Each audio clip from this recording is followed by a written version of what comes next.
Orient bell tiles studio से आप देख रहे हैं एबीपी न्यूज। नमस्कार, सुबह के 6 बज चुके हैं। गुड मॉर्निंग और मैं हूं आपके साथ प्रीति चौहान। शुरुआत करेंगे एबीपी रिपोर्ट की और पहली रिपोर्ट आपको नेपाल से दिखा रहे हैं। बड़ी खबर आपको बता दें, नेपाल में लगातार हो रही हिंसा के बाद आपको बता दें बड़ी खबर वहां से आ रही है। नेपाल सरकार प्रदर्शनकारियों के दबाव में झुक गई है, जिसके बाद सरकार ने सोमवार को सोशल मीडिया प्लेटफॉर्म्स पर लगाए गए प्रतिबंधों को वापस ले लिया, ऐलान कर दिया। यह फैसला युवाओं के हिंसक प्रदर्शन के बीच लिया गया। आपको बता दें जिनमें अब तक कम से कम 21 लोगों की जान गई है, 400 से ज्यादा लोग घायल हैं। तो आपको बता दें लगातार जिस तरीके से नेपाल में सोशल मीडिया को लेकर के बवाल चल रहा था और सोशल मीडिया ऐप को जिस तरीके से बैन किया गया था, आपको पता है जेन जी के जितने भी समर्थक थे वो सब सड़क पर उतर आए और जेन जी ने लगातार सरकार के खिलाफ प्रदर्शन किया। बताया जा रहा है कि इस प्रदर्शन में तकरीबन 21 प्रदर्शनकारियों की मौत की खबर है, 400 से ज्यादा घायल है। लेकिन इन सब के बीच सरकार का बड़ा फैसला, जितने भी सोशल मीडिया ऐप पर प्रतिबंध लगाए गए थे, सरकार ने उन सबको वापस ले लिया है। सारे प्रतिबंधों को सरकार ने हटा दिया है। सोशल मीडिया पर प्रतिबंध के बाद दहल उठा नेपाल। हम इस वक्त मौजूद हैं नेपाल की राजधानी काठमांडू में संघीय संसद यानी उनके पार्लियामेंट हाउस के बाहर। और मेरे पीछे जो दीवार देख रहे हैं इसके अंदर पार्लियामेंट है और जहां पर आज सारी हिंसक झड़प हुई है उसी का मंजर यहां पर दिन में देखा गया। ये दीवार जो पार्लियामेंट की है, चार दीवारी, इसको पूरी तरह से यहां जमा हुई भीड़ ने तोड़ दिया है। भीड़ ने इसको कूदकर अंदर जाने की कोशिश की और इसी तोड़फोड़ के बाद पुलिस को आंसू गैस के गोले छोड़ने पड़े, रबड़ बुलेट्स चलाए गए और उस पूरी घटना के बीच में कब गोली चली या कैसे गोली चली ये पता नहीं चला, लेकिन 1.5 दर्जन से ज्यादा लोगों की इस हिंसक झड़प में मौत हो गई। ये तस्वीरें नेपाल की पार्लियामेंट के बाहर और टूटी हुई कंटीली तारें, ग्रिल, दीवारें, वो सब नजर आ रही हैं और ये बताती हैं कि आज दिन में यहां किस तरह की हिंसा हुई है।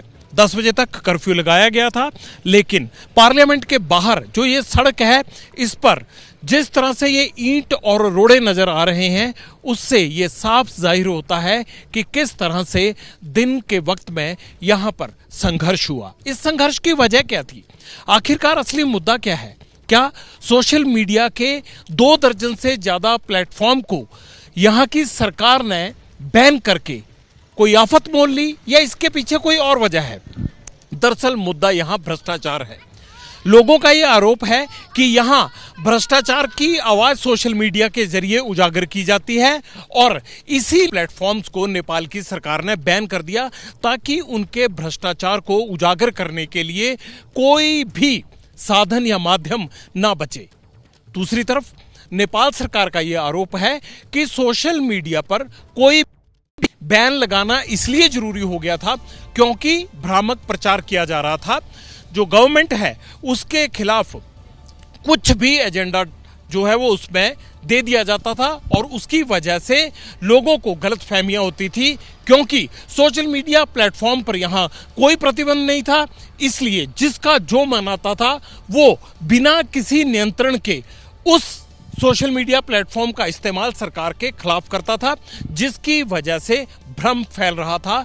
लिहाजा 4 सितंबर को बैन लगा दिया गया सभी सोशल मीडिया प्लेटफॉर्म पर ताकि सरकार के खिलाफ कोई भी भ्रामक एजेंडा ना चलाया जा सके, जिसका नतीजा ये निकला कि 8 सितंबर को लोगों ने यह तय किया कि बड़ी संख्या में पार्लियामेंट के बाहर जमा होंगे और खासकर इस सारे जमावड़े में 18 से लेकर 30 साल के युवा थे।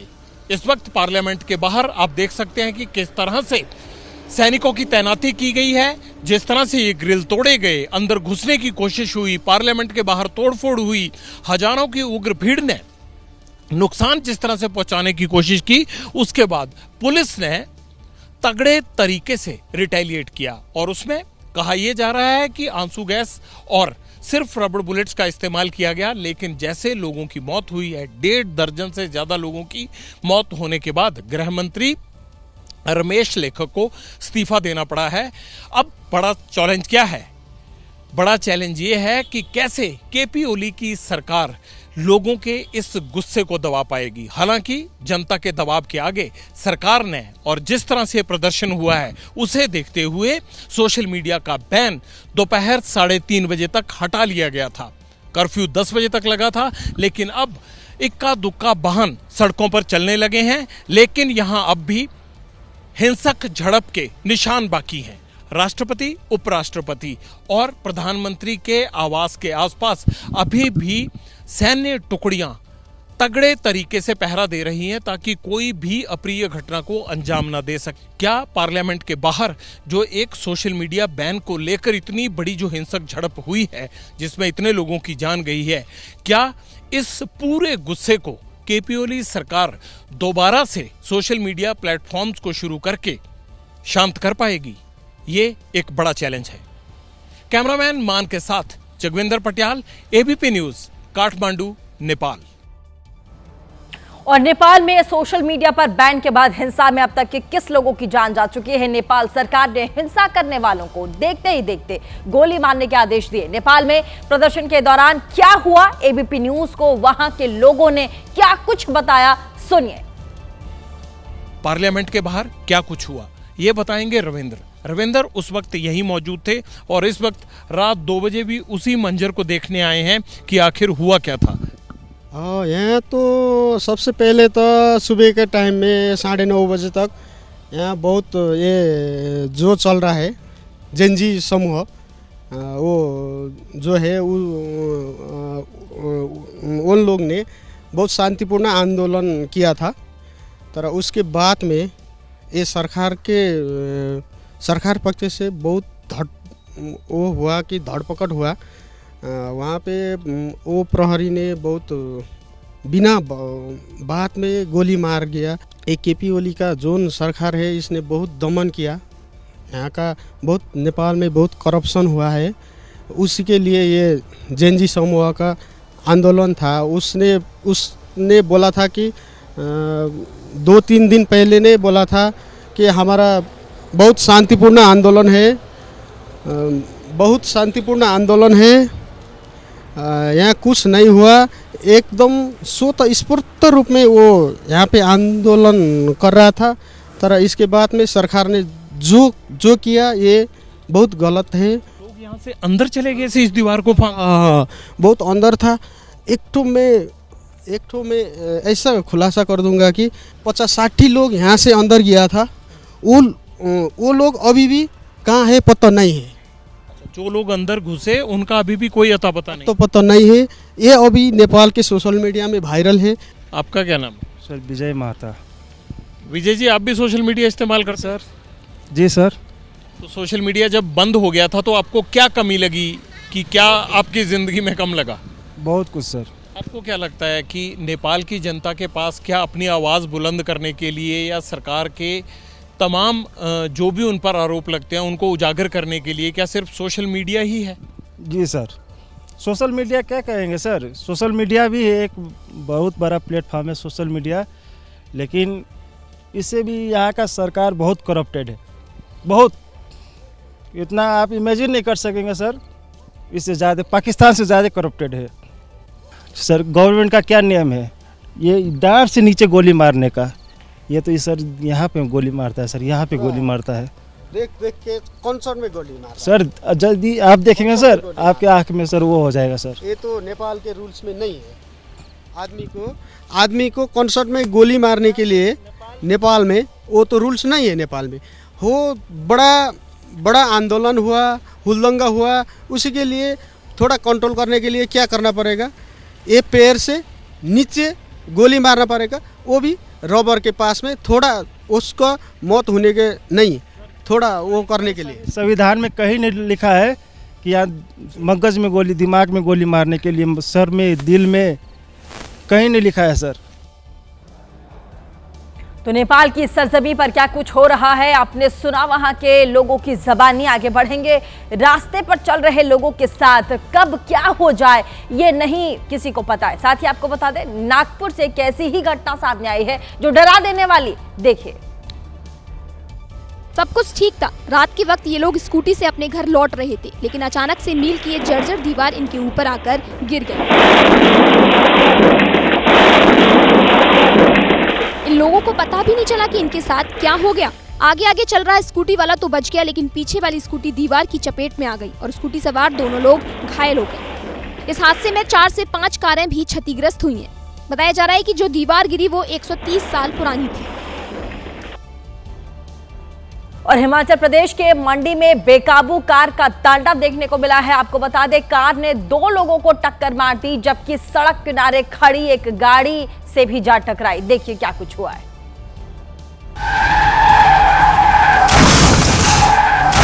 बेकाबू कार दौड़ती हुई आई और टक्कर मारकर एक शख्स को हवा में उछाल दिया। युवक को जोरदार टक्कर लगने के बाद बेकाबू कार एक कार से भी टकराई, जिसकी वजह से सड़क किनारे खड़ी 2 गाड़ियां भी आपस में भिड़ गई। कार ने सड़क क्रॉस कर रही एक महिला को भी टक्कर मारी, जिससे महिला सड़क पर ही गिर गई। बेकाबू कार के कोहराम से मंडी के घुमारवी बाजार में हड़कंप मच गया। कार की टक्कर से 3 लोग घायल हो गए, जिन्हें लोगों ने तुरंत अस्पताल पहुंचाया। और चलिए अब एबीपी रिपोर्ट में अगली खबर देहरादून से। देहरादून में तब तक ट्रेन का तांडव देखने को मिला जब एक बेकाबू ट्रक ने नो एंट्री जोन में जा घुसा। आपको बता दें, तब उसको एक युवक ने रोकना चाहा, लेकिन ड्राइवर युवक के ऊपर ही ट्रक चढ़ाने की कोशिश करने लगा। देखिए बेकाबू ट्रक का तांडव देखिए। रोकने की कोशिश की तो ड्राइवर ने ब्रेक नहीं एक्सेलरेटर पर पांव रख दिया।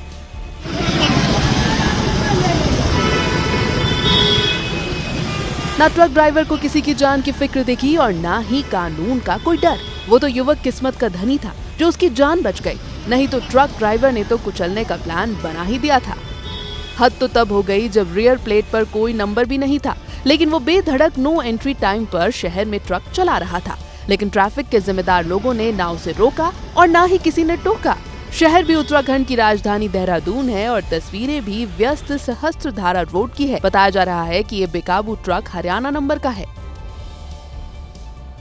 और चलिए इसी बीच एक बड़ी खबर का रुख करेंगे जो कि भोपाल से आ रही है। बड़ी खबर आपको बता दें, भोपाल में गणेश प्रतिमा विसर्जन को लेकर के बड़ी खबर है। गणेश प्रतिमा विसर्जन जुलूस पर पथराव हो गया। समुदाय विशेष के लोगों पर पथराव का आरोप है। हिंदू समाज के लोगों ने ये इसका विरोध किया है, साथ ही विरोध प्रदर्शन किया है। भोपाल के गौतम नगर थाना क्षेत्र का पूरा मामला है।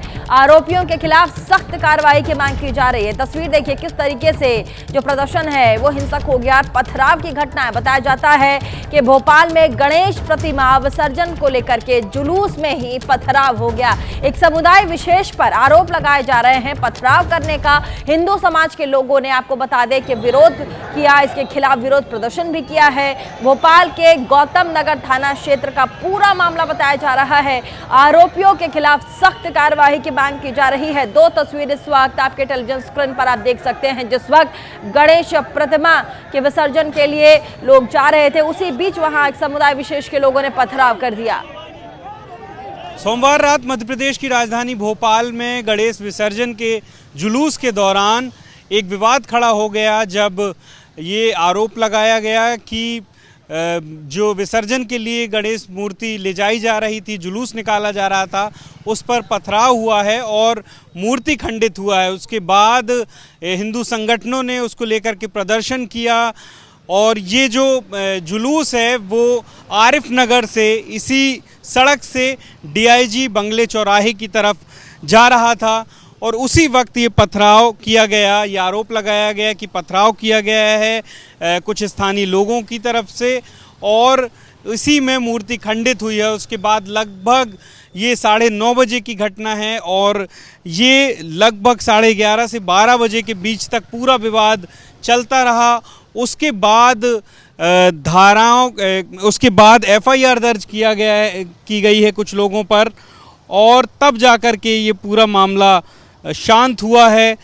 हम आपको बता दें कि इस पूरे मामले में एफआईआर दर्ज की गई है 3 लोगों पर और धार्मिक भावनाएं आहत करने और इस तरीके की धाराएं भी लगाई गई हैं और 3 लोगों पर नामजद एफआईआर इस पूरे मामले में दर्ज की गई है। फिलहाल ये पूरा मामला शांत हुआ है। सभी लोग जो प्रोटेस्ट कर रहे थे वो अब वापस जा चुके हैं, लेकिन फिर भी एहतियातन आप देख सकते हैं कि इस इलाके में अभी भी पुलिस जो है वो चाक चौबंद नज़र आ रही है और अभी यहाँ पर जो हालात हैं वो शांतिपूर्ण बने हुए हैं। और यूपी के मेरठ में जब शराब के ठेकेदारों ने होमगार्ड को उधार पे शराब नहीं दी तो होमगार्ड ने शराब के ठेके को ही आग के हवाले कर दिया। देखिए एक रिपोर्ट। सीसीटीवी फुटेज में नजर आया कि होमगार्ड चेहरे पर नकाब बांधकर पहुंचा था। होमगार्ड के हाथ में एक बोतल थी जिसमें पेट्रोल भरा हुआ था। उसने बोतल से पेट्रोल को ठेके के दरवाजे पर गिराया और माचिस से आग लगा दी। घटना रात 10:48 पर हुई, जब ठेका बंद हो चुका था। अब ठेके के सेल्समैन की शिकायत पर मुकदमा दर्ज हो गया है। बताया जा रहा है कि होमगार्ड डायल 112 पर तैनात है। और अगली रिपोर्ट यूपी के कौशाम्बी से। कौशाम्बी का एक वीडियो सोशल मीडिया पर काफी वायरल हो रहा है। आपको बता दें, इस वायरल वीडियो में 2 लोग एक महिला के शव को बाइक से ले जाते नजर आ रहे हैं। देखिए वीडियो में दिखाई दे रहा है कि 2 लोग महिला की अर्थी को बाइक पर ले जा रहे हैं। शाम का वक्त होने के चलते सड़क पर अंधेरा है। कुछ देर के बाद ये दोनों युवक शमशान घाट पहुंचे, जहां रात के अंधेरे में ही महिला का अंतिम संस्कार किया गया। दरअसल ससुराल में ही महिला की संदिग्ध परिस्थितियों में मौत हुई थी, जिसके बाद मायके वालों और ससुराल वालों के बीच अंतिम संस्कार करने को लेकर विवाद हुआ। पुलिस का कहना है कि दोनों पक्षों की रजामंदी के बाद ससुराल में ही महिला का अंतिम संस्कार किया गया। और अगली रिपोर्ट उत्तर प्रदेश से। उत्तर प्रदेश के जौनपुर से ऐसा वीडियो आया है जो कि कम उम्र के बच्चों पर चढ़ते मोबाइल के नशे की गवाही दे रहा है। एक किशोर को मां ने मोबाइल देने से मना कर दिया था तो नाराज होकर वो मोबाइल के टावर पे ही चढ़ गया। देखिए मोबाइल नहीं तो मोबाइल टावर ही सही, इन तस्वीरों को देख किसी की भी सांसें अटक जाए। सोचिए उस मां पर क्या बीती होगी जब उसने अपने जिगर के टुकड़े को खतरनाक मोबाइल टावर पर चढ़ा हुआ देखा होगा। पुलिस आई, काफी देर तक ग्रामीणों और पुलिस ने बच्चे को समझाया। 1 घंटे की मान मुनव्वल के बाद युवक नीचे उतरा, तब जाकर लोगों ने राहत की सांस ली। पुलिस अब युवक की काउंसलिंग कर रही है। घटना मछली शहर तहसील के आनापुर गांव की है। और मध्य प्रदेश के भिंड में उस वक्त किसानों पर लाठियां बरसाई गई जब वो खाद वितरण केंद्र पर खाद के लिए बैठे थे। भीड़ होने पर अफरा तफरी का माहौल हो गया। इसी बीच एक सिपाही ने उन्हें लाठी मारने लगे। देखिए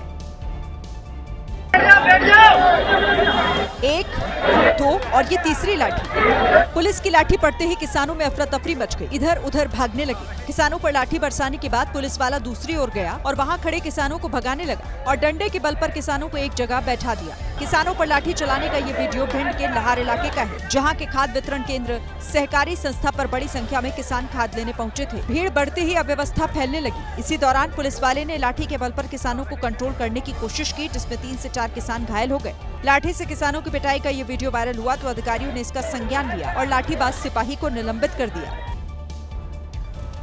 और चलिए इसी बीच एक बड़ी खबर का रुख करेंगे। उपराष्ट्रपति चुनाव को लेकर के इस वक्त बड़ी खबर आ रही है। भारत के 15वें उपराष्ट्रपति के चुनाव के लिए आज मतदान होना है। इसके लिए सुबह 10 बजे से लेकर के शाम के 5 बजे तक वोटिंग होगी और नतीजे भी आज ही घोषित किए जाएंगे। बीजेडी और बीआरएस ने मतदान में भाग न लेने का ऐलान किया।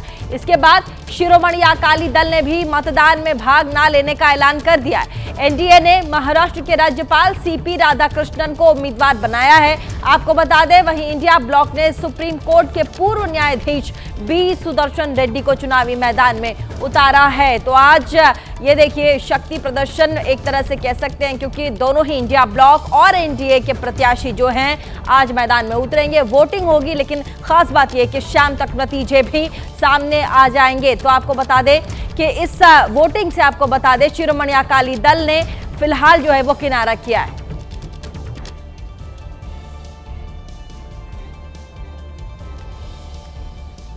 और चलिए आगे बढ़ेंगे। एबीपी रिपोर्ट में बात राजस्थान की करेंगे। राजस्थान के डीडवाना के एक वीडियो वहां से सोशल मीडिया पर वायरल हो रहा है। आपको बता दें, यहां विवाद की सूचना पर पहुंचे पुलिसकर्मियों ने आरोपियों को पकड़ा, जिसका विरोध हुआ। आपको बता दें, पुलिसकर्मियों ने उसकी पिटाई भी शुरू कर दी। देखिए इस दौरान पुलिसकर्मियों ने महिलाओं को भी नहीं बख्शा। 2 महिलाएं जो कि गिरफ्तारी का विरोध कर रही थी, पुलिसकर्मी उनसे भी मारपीट करते नजर आए।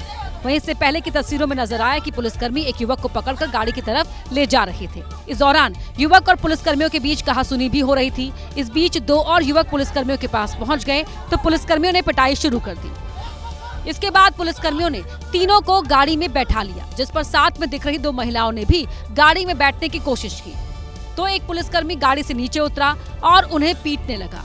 वहीं पुलिस की पिटाई का ये वीडियो वायरल हुआ तो अब दोषी पुलिसकर्मियों पर कार्रवाई की मांग तेज हो गई है। तस्वीरें डिडवाना के मकराना थाना क्षेत्र की हैं।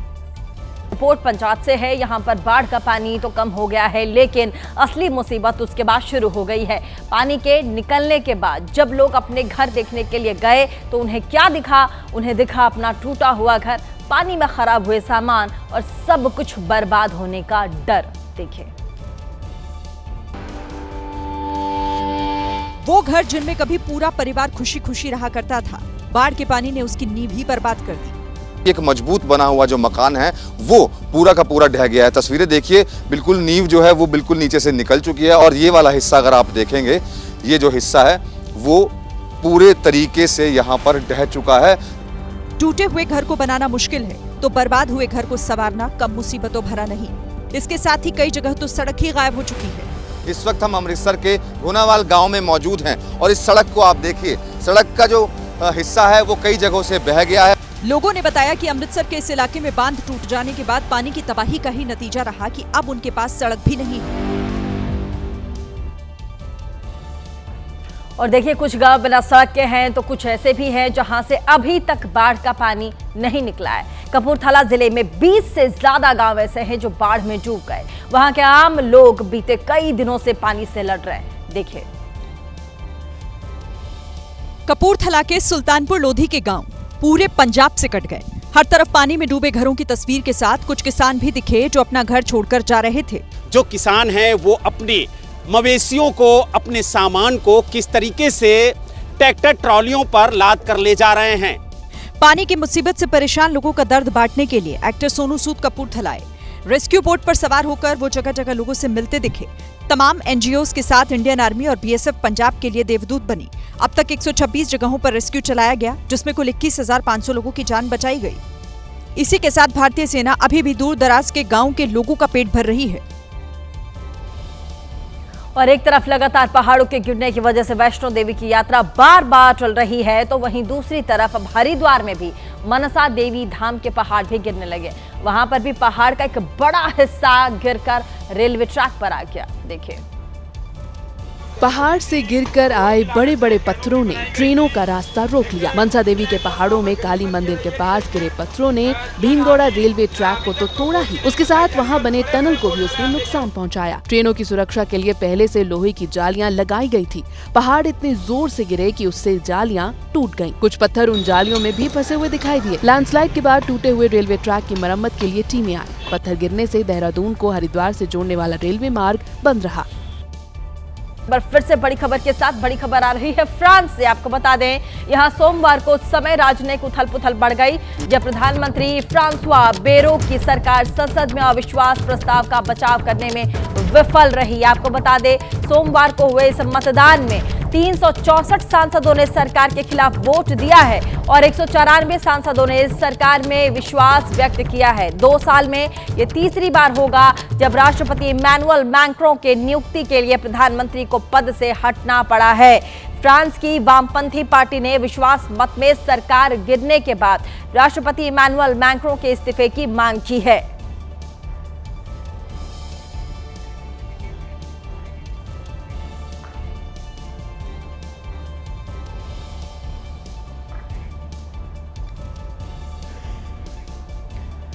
और नेपाल में सोशल मीडिया बैन के बाद जल उठा है पूरा नेपाल। नौजवानों ने बवाल कर दिया है। सड़क से लेकर संसद तक नेपाल की ओली सरकार के खिलाफ मोर्चा खोल दिया है। देखिए क्या कुछ हो रहा है। लेकिन प्रदर्शनकारी सरकार का आदेश मानने को तैयार नहीं हुए। वाटर कैनन के इस्तेमाल के बाद भी वो पीछे नहीं हटे और संसद की ओर कूच कर गए। पुलिस और सेना ने बैरिकेडिंग लगाकर रोकने की कोशिश की तो आंदोलनकारी बैरिकेडिंग पर चढ़ गए। प्रदर्शन उग्र होता देख नेपाली पुलिस और सेना ने आंसू गैस की गोले छोड़े, लेकिन इससे भी नेपाल के नौजवान पीछे नहीं हटे। काठमांडू की सड़कों पर डटे रहे। यही नहीं, पुलिस वालों को धक्का देते हुए नेपाल की संसद में घुस गए। संसद परिसर में पुलिस ने रोकने की कोशिश की, लेकिन प्रदर्शनकारियों के सामने वो बेबस नजर आए। इस दौरान हालात तनावपूर्ण हो गए, जिसके बाद प्रदर्शनकारियों को गोली मारने के आदेश दे दिए गए।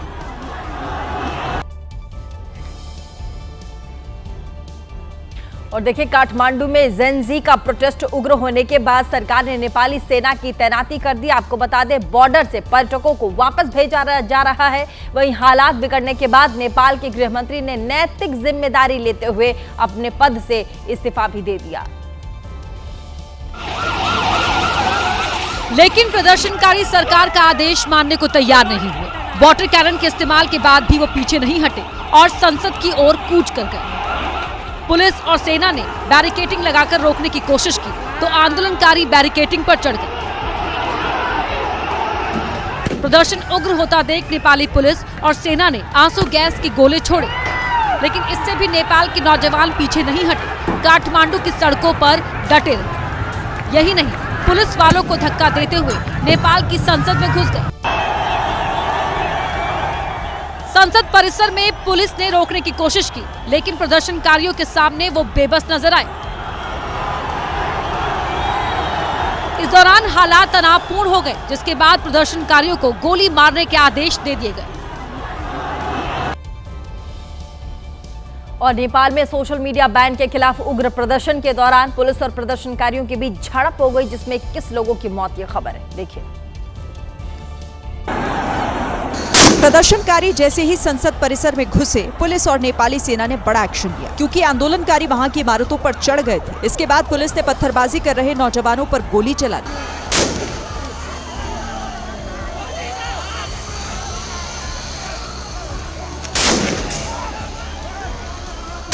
इस गोलीबारी में कई नौजवान घायल हो गए, जिन्हें उनके साथी उठाकर ले जाते दिखे। संसद परिसर के अंदर इस युवक को भी गोली लगी थी। इसे बचाने के लिए कुछ लड़के आए, लेकिन जब उसे उठा नहीं पाए तो घसीटते हुए बाहर ले गए। घायलों और मरने वालों की संख्या बढ़ने लगी तो तुरंत एम्बुलेंस बुलाई गई और जख्मी प्रदर्शनकारियों को अस्पताल पहुंचाया। इतना होने के बाद भी सोशल मीडिया बैन के खिलाफ सड़क पर उतरे जेन-जी आंदोलनकारी पीछे नहीं हटे और अपनी मांगों को लेकर अब भी डटे हुए हैं। चलिए, इसी के बीच एक बड़ी खबर का रुख करेंगे। उत्तर प्रदेश के आगरा से एक बड़ी खबर आ रही है। वहां पर एक बड़ा हादसा हो गया है। आगरा शहर के बलकेश्वर इलाके में महालक्ष्मी मंदिर की दीवार गिर गई है, जिसके नीचे कई लोग दब गए हैं। आपको बता दें, कई लोग यमुना नदी में गिर गए। इसके बाद एनडीआरएफ और गोताखोरों की टीम ने यमुना नदी में रेस्क्यू ऑपरेशन चलाया है। आपको बता दें, हालांकि किसी के हताहत होने की कोई खबर नहीं आ रही है, पर हादसे में 4 लोगों को चोटें आई हैं। तो ये तस्वीर हम आपको उत्तर प्रदेश के आगरा के दिखा रहे हैं, जहां पर महालक्ष्मी मंदिर में दीवार गिर गई।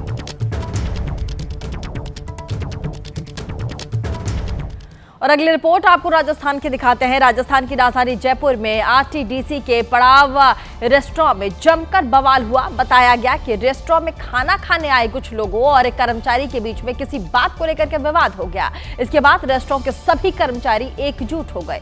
देखिए,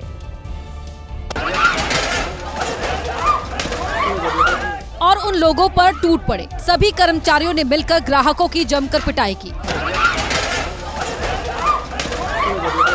कर्मचारियों ने रेस्टोरेंट के बाहर ग्राहकों को घेर लिया और उन पर लात घूंसों से हमला किया। आरोप है कि कर्मचारियों ने ग्राहकों में शामिल एक महिला से भी मारपीट की। बीच बचाव के बाद मामला शांत हो गया, लेकिन कर्मचारियों ने फिर से एक शख्स को घेर लिया और उस पर दनादन हमला शुरू कर दिया। रेस्टोरेंट के बाहर काफी देर तक मारपीट होती रही। बाद में पीड़ितों की शिकायत पर पुलिस ने केस दर्ज कर लिया और छानबीन शुरू कर दी। और बागपत के सिंघावाली अहीर थाना क्षेत्र के मानवता को झकझोर देने वाला एक वीडियो सामने आया है। आपको बता दें, यहाँ 80 साल की महिला की उसके ही पोते ने बेरहमी से पिटाई कर दी, जिसकी तस्वीर अब सीसीटीवी में कैद हो गई। देखिए,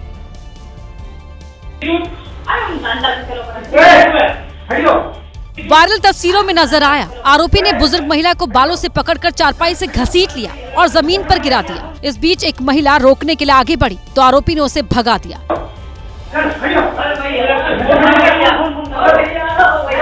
जिसके बाद एक बार फिर आरोपी ने बुजुर्ग महिला को उठाया और जमीन पर गिरा दिया। इसके बाद आरोपी ने बुजुर्ग महिला के बाल पकड़े और उसे घसीटते हुए दूसरे दरवाजे की ओर ले गया और फिर उसे धक्का देकर जमीन पर पटक दिया। आरोपी यहीं नहीं रुका और घर के बाहर का दरवाजा खोलकर बुजुर्ग को बाहर जाने के लिए इशारे करने लगा, जबकि बुजुर्ग महिला हाथ जोड़कर रहम की भीख मांगती नजर आई। हैरानी की बात यह है कि वीडियो तब सामने आया जबकि एक हफ्ते पहले ही बुजुर्ग महिला की मौत हो चुकी है। वहीं वीडियो सामने आने पर पुलिस ने आरोपी युवक को गिरफ्तार कर जेल भेज दिया है।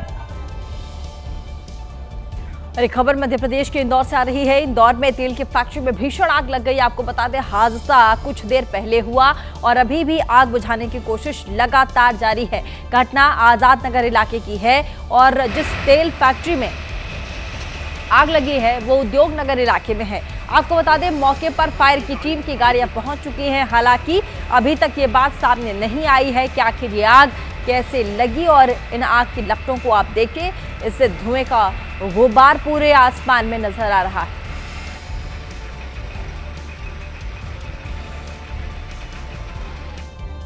और अगली रिपोर्ट यूपी के बस्ती की आपको दिखाएंगे। आपको बता दें, बस्ती स्थित एक स्कूल में उस वक्त अफरा तफरी का माहौल हो गया जब वहां एक कोबरा सांप घुस आया। इस बात का पता तब चला जब टीचर्स को कोबरा के फुफकारने की आवाज सुनाई देने लगी। देखिए, जिसके बाद उन्होंने जब किचन का दरवाजा खोलकर देखा तो उनके होश उड़ गए, क्योंकि वहां लगी एक टेलीफोन मशीन पर जहरीला कोबरा फन फैलाए बैठा हुआ था। कोबरा को देखते ही टीचर और बच्चे सहम गए। तुरंत सांप पकड़ने वाले को बुलाया गया, लेकिन सांप को पकड़ना आसान नहीं था क्योंकि वो बार बार फुफकार मार रहा था। हर हर महादेव। काफी मुश्किल से सर्पमित्र ने टेलीफोन मशीन के ऊपर से सांप को पकड़ा और बाहर लाया। इस दौरान कोबरा गुस्से में फुफकारता रहा। बाहर लाने के बाद उसने सांप को एक बोरे में रखा और उसे अपने साथ ले गया ताकि जंगल में छोड़ सके। और यूपी की बागपत पुलिस लाइन और वहां के एक स्कूल में परीक्षा के आयोजन वहां पर किया गया। आपको बता दें, लेकिन फर्क सिर्फ इतना था कि इस परीक्षा में बैठने वाले छात्र नहीं बल्कि पुलिस अधिकारी थे। परीक्षा के दौरान इस पे खुद इन्वेस्टिगेशन कर रहे थे। देखिए, जबकि पुलिस अधिकारी छात्र की तरह बेंच पर बैठकर परीक्षा देते नजर आए। ये नजारा वाकई अद्भुत था, क्योंकि पुलिस महकमे में इस तरह का इम्तिहान शायद ही पहले कभी हुआ हो।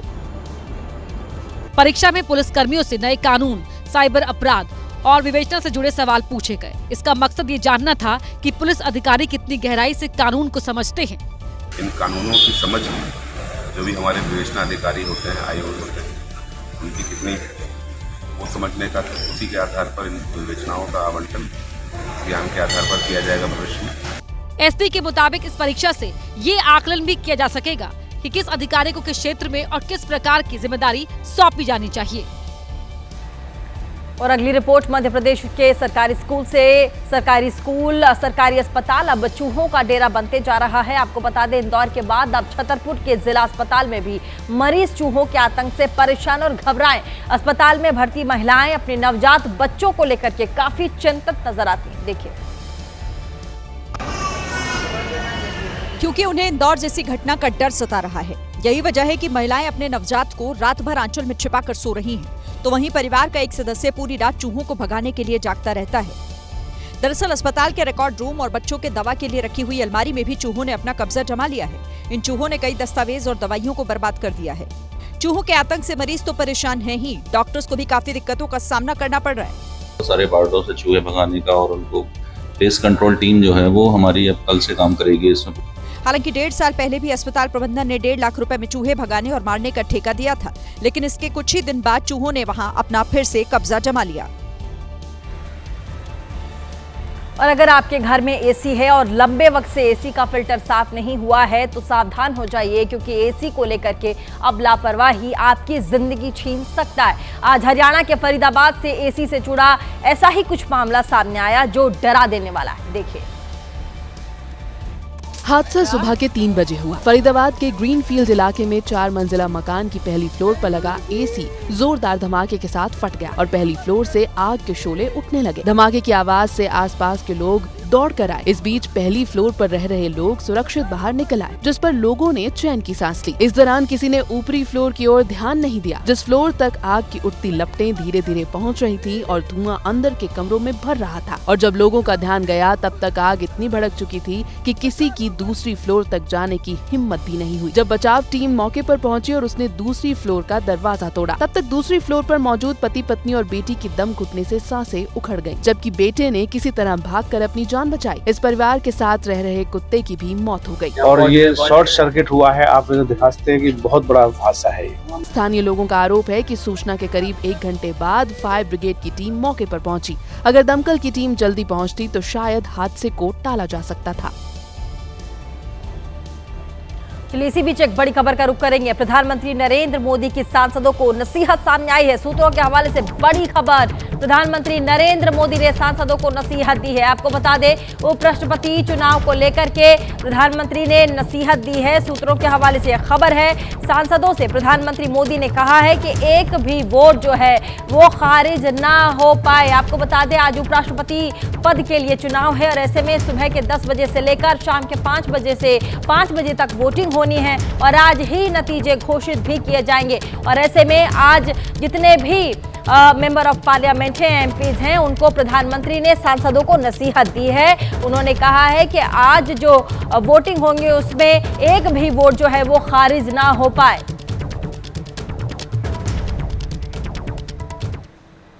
और चलिए आगे बढ़ेंगे और एक और रिपोर्ट आपको मध्य प्रदेश के दिखाते हैं। मध्य प्रदेश के गुना में एक बड़ा सड़क हादसा हो गया। जिले के पैची कोटरा के पास तेज रफ्तार कार ने कई गांवों को रौंद दिया। इस घटना में 12 गायों की मौत की खबर देखिए। घटना के बाद वहां से सामने आई तस्वीरें दिल दहला देने वाली थी, क्योंकि हादसे में कई गाय के चीथड़े उड़ गए थे। सड़क पर चारों तरफ गाय के शव पड़े हुए थे, जिससे वहां जाम जैसे हालात बन गए। इस घटना की जानकारी मिलते ही आसपास के ग्रामीण इकट्ठा हो गए। लोगों ने इस घटना पर कड़ी नाराजगी जताई। कुछ देर बाद एक ट्रक में गाय के शवों को रखकर ले जाया गया ताकि उन्हें दफनाया जा सके।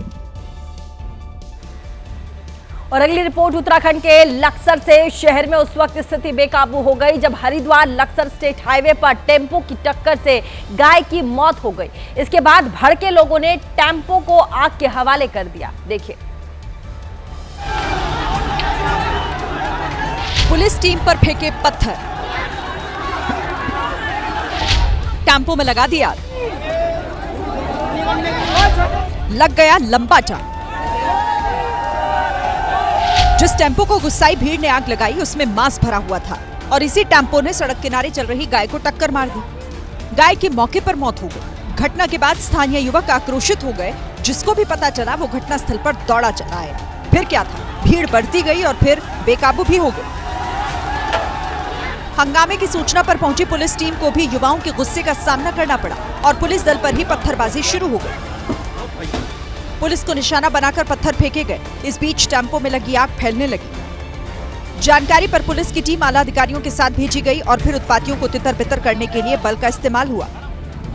तब जाकर फायर ब्रिगेड की गाड़ियों ने किसी तरह आग पर काबू पाया। पुलिस ने टेम्पो चालक और उसके साथी को गिरफ्तार कर लिया और हंगामा करने वालों पर भी कार्रवाई की बात कही है।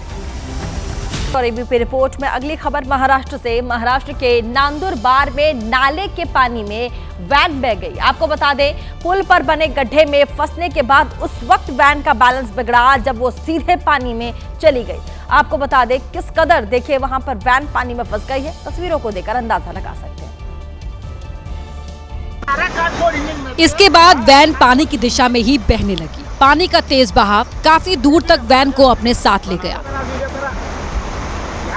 इस वैन के अंदर लोकल मार्केट में सप्लाई करने के लिए किराने का सामान रखा था। वैन के पानी में जाते ही वो सामान भी बहने लगा। चिप्स के पैकेट्स के साथ कई सामान वैन के साथ साथ बह रहे थे। बताया गया कि किराना सामान लेकर आ रही वैन एक पुल पर बने गड्ढे में फंसकर नाले में गिर गई। काफी दूर तक बहने के बाद जब वैन फंसी तब जाकर उसे निकाला गया। गनीमत रही कि पानी के खतरे को भांपते हुए ड्राइवर ने शीशा तोड़कर खुद को बाहर निकाल लिया, जिससे उसकी जान बच गई।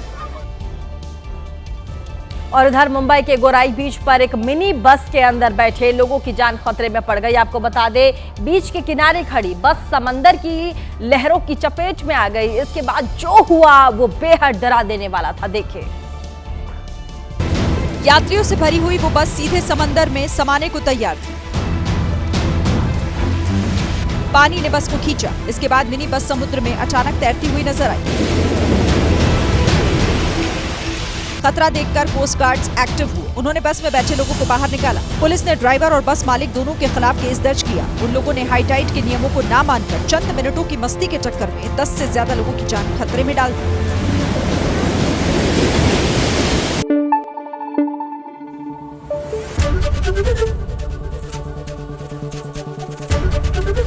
एबीपी न्यूज आपको रखे आगे।